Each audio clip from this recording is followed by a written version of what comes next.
Yes, the strip is placed in the proposed departure bay well in advance of the departure time, at which point the metal bird will take to the skies carrying a pilot, a co-pilot, a team of stewardesses, and 100 alcoholic businessmen who will make their jobs a living hell. Back then, radar was used around airports, but it wasn't used nationwide until a disaster in 1956 when two planes collided over the Grand Canyon. After that, Congress approved a major upgrade of the nation's airway system and created the FAA to take responsibility for air traffic control. And that led to the complex system that we have today, where a plane flying across the country will be handed off among a series of control facilities. As a plane pushes back from the gate, a ground controller taxis you to the runway. Then tower control handles the aircraft that are taking off and on final approach, typically from the surface to 2,500 feet and a 5-mile radius of the airport. Then terminal radar approach control or TRACON controllers take over until the aircraft is about 18,000 feet and hand it off to an en route controller. Exactly. There is a whole series of handoffs that you never really think about during a flight because they work pretty seamlessly, leaving you free to focus on important plane questions like, if I get up to go pee, will I miss the snack cart? And if that guy doesn't put his shoes on, can I legally kill him? The answers, of course, being yes and no, but no jury will convict you. The point is, in buildings all over the country, people are directing tens of thousands of planes each day, which is a real challenge. And for many, it's an exciting and fulfilling job. Here is one former controller summing it up pretty well. It is extremely difficult to explain to people how fast you have to make decisions. Except to emergency medical professionals, it's 95% boring and routine. It's 3% exciting and routine. It's 1% exciting and a little like, okay, this is not routine. And it's 1%, holy fuck. Okay, first, I absolutely love her. And second, we all have holy fuck moments sometimes, don't we? For instance, a lot of people in this room right now are probably thinking, holy fuck, we could have gone to see Hadestown, but instead we're listening to stats about air safety. But when an air traffic controller says it, the stakes are clearly higher. And one major challenge for controllers today is that there simply aren't enough of them. We've actually been short-handed for years now, and as with so many things on this show, at least some of the blame lies with Ronald Reagan. In the early 1980s, as air travel was booming, the Air Traffic Controllers Union was pushing for improved staffing levels, benefits and technology. They backed Reagan as a candidate because he promised to deliver on that. But once he took office, he failed to follow through and they went on strike. And in response, Reagan hit back hard. Yeah, it's not really hard to know who to root for there. On one side, you've got America's worst theatre adults treating a union of essential workers like a terrorist organisation. On the other, you've got a certifiable daddy with a fresh bowl and a moustache that you know tickles all the right places. And Reagan wasn't bluffing, by the way. 11,000 air traffic controllers ultimately did strike, and he fired them all, banning them from ever being rehired. And that left some important legacies, including a massive panicked hiring spree of new controllers, meaning that 2 decades later, there was also a massive wave of retirements. The FAA has never really managed to catch up with hiring since then, and part of the challenge is air traffic control is a very difficult job, and because of that, there are strict requirements even to be considered for it. There are the obvious ones, like you must speak English fluently and clearly. You also have to be younger than 31 years old to apply, demonstrate 20/20 vision or better in each eye separately, have no history of any form of heart disease, no high or low blood pressure, and no history of psychosis, neurosis, or any personality or mental disorder that demonstrates a potential hazard. And good luck with that. Nowadays, we all spend 20 hours a day watching our friends have fun without us. The Pope is a bob, the oceans are plastic, and astronaut Katy Perry is back on tour. There is no such thing as a mentally healthy person anymore, just someone who doesn't have good enough health insurance to get a diagnosis. Candidates also have to take an exam called the Air Traffic Skills Assessment, or ATSA, which tests their working memory, multitasking and spatial awareness skills. During one part, numbered balls fly across the screen and you have to prevent collisions by typing in one of their numbers while simultaneously solving math problems. It is hard, and if that feels a bit like a video game to you, the truth is gaming skills are increasingly seen as a positive here.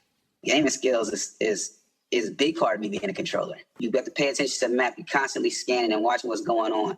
You're memorizing maps and locations like they do in certain games. I used the football game Madden to enhance my skills to work the radar position that I was working. Yes, finally, playing video games counts as studying, and good video games too. I'm not talking about the fake ones that let you play in school where it looks fun, but it turns out it's some bullshit about math. No, thank you. So that's already a lot of steps to get through. In fact, less than 10% of applicants are accepted into the training program in the first place. From there, candidates typically move on to the only FAA academy in the country, located in Oklahoma City, where they train for months on sophisticated computer simulations, but also on this. In the first room that we were in what we call it the tabletops. It's our low-fidelity simulation.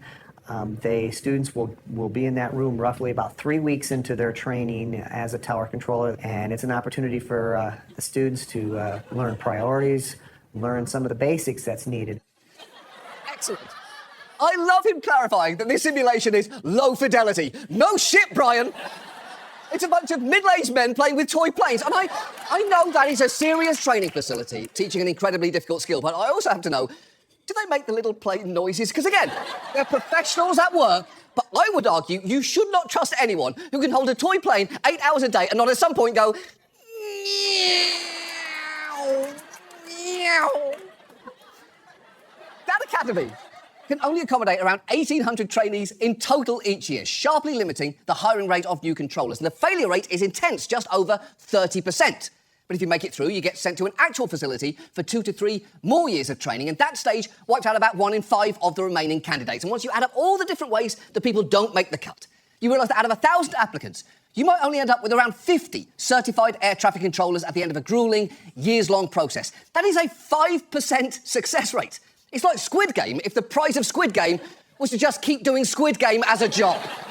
Now, once certified, controllers are typically well paid and guaranteed a pension after working at least 20 years. But reaching that milestone can be hard, particularly as you've already seen, understaffing has forced many into working mandatory overtime and consistent 6-day weeks, and their options to deal with the stress of that can be limited. For instance, if you want to take an approved antidepressant, you have to step away from being a controller, potentially take unpaid leave, and then be on a stable dose of it for 6 months with no symptoms or side effects before being allowed back to work. And if you go see a doctor who finds you're not physically or emotionally qualified, that can result in separation from the service, losing your job, and jeopardising your pension. Consequently, air traffic controllers can avoid seeking help. One sign of just how stressful this job is that there is a mandatory retirement age of 56, in part because it was determined the mid-50s were the ages in which burnout was likely to occur. But the majority of controllers retire before they even reach that age, which does make sense. You've already seen this is an incredibly difficult job. It's certainly way harder than this job, which is still managing to age me like a banana under a heat lamp. So it shouldn't be surprising that controller shortages have continued to get worse even as more attention has been paid to the problem. Last year, despite years of ramped-up hiring efforts, they managed to net just 36 new controllers system-wide, as those efforts were effectively negated by attrition, mandatory retirement, and other losses. And look, if it were just short staffing, that would be bad enough. But controllers can also be forced to deal with antiquated facilities and systems. Remember that old movie about how they kept track of planes on paper strips? Guess how most towers still do it today. Yeah, they're using the same technology they had in the 50s. And this isn't some charmingly nostalgic field like blacksmithing or magazine journalism. This is fucking aviation. And look, old-fashioned technology can be fine, so long as it works.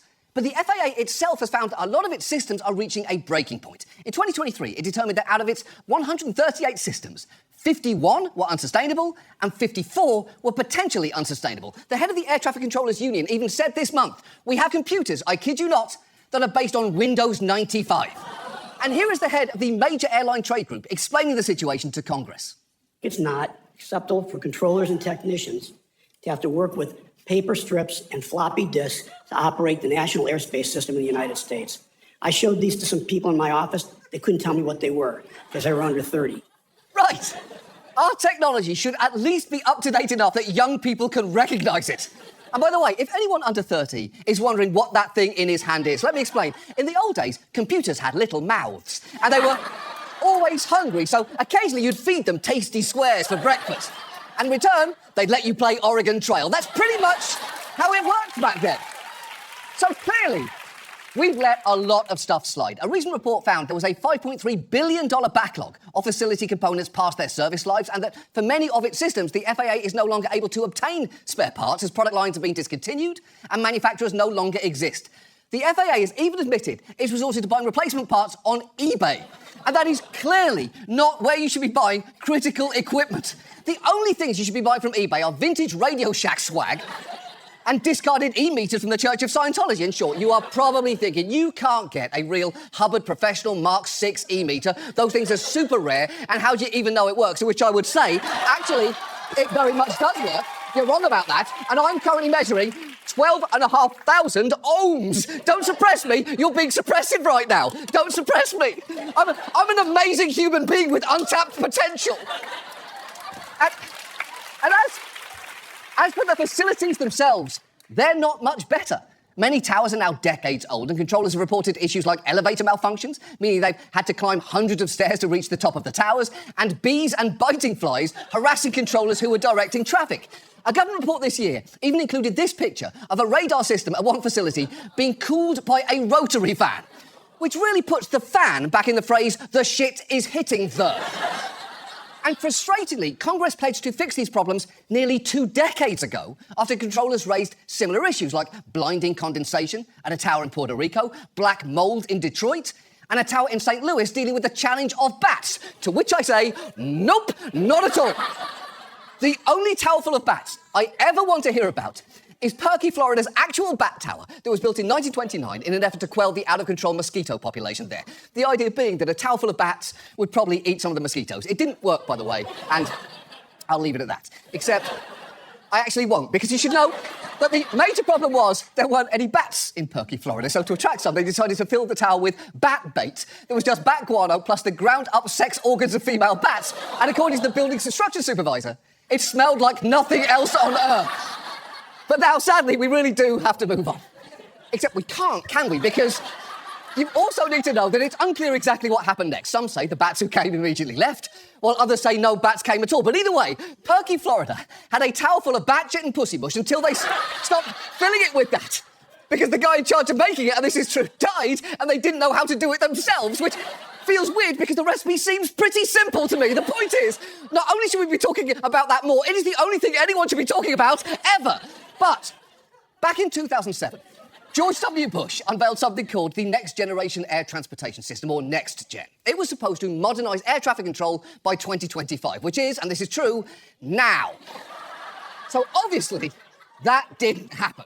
In fact, a report 2 years ago found the FAA's budget for new technology had actually shrunk since NextGen was initially announced. And a lot of this is because the FAA is part of discretionary, not mandatory, government spending, meaning it's vulnerable to being caught up in federal budget fights. So, for example, that academy in Oklahoma City was closed for most of 2013 as a result of sequestration, and closed again in late 2018 during the government shutdown when Trump tried holding the budget hostage to secure funding for his border wall. And it is really hard to plan for any long-term overhaul when the money you need keeps getting pulled out from under you.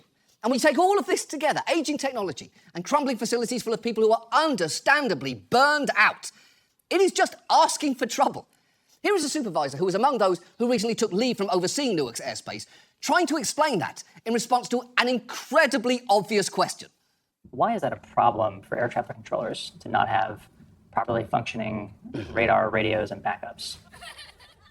Why is it a problem to not have equipment that works? I'm not really sure how to answer that. It should be pretty obvious. If I cut grass for a living and my lawnmower doesn't work, that's a problem. Now I have to use scissors. It's neither here nor there. But yes, equipment not working properly would be a constraint that would cause issues for you, yes. Okay.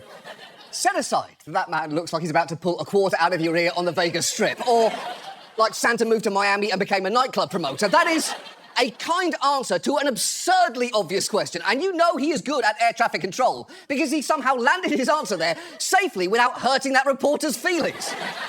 So what do we do? Well, there have been a lot of ideas floated. Trump's previously suggested privatising air traffic control, though a congressional research report found no evidence privatisation would be superior to the system we already have. More recently, his Transportation Secretary Sean Duffy has been vocal about the need to increase air traffic control staffing. Now, on the plus side, he has, among other things, offered a pay bump to trainees and continued plans started under Biden to expand training beyond that one Oklahoma City facility, which is a good idea.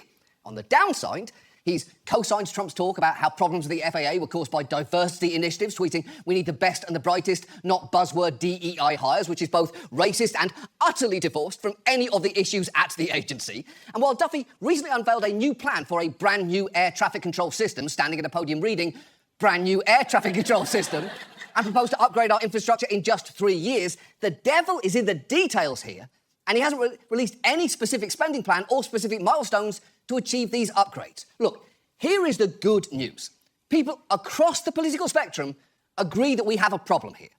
The bad news is there aren't going to be quick fixes. This is going to require long-term investment, which is why it would probably be helpful if Congress would make the FAA's facilities and equipment mandatory spending instead of discretionary. That way, officials could plan for investments and avoid getting held hostage the next time Congress fights over budgets. And in the meantime, we need to do everything we can to ramp up hiring of air traffic controllers because it is critically important work and it needs to be properly valued. And if we can do that, then hopefully one day we can get to the point where a truly honest recruitment video does not look like this.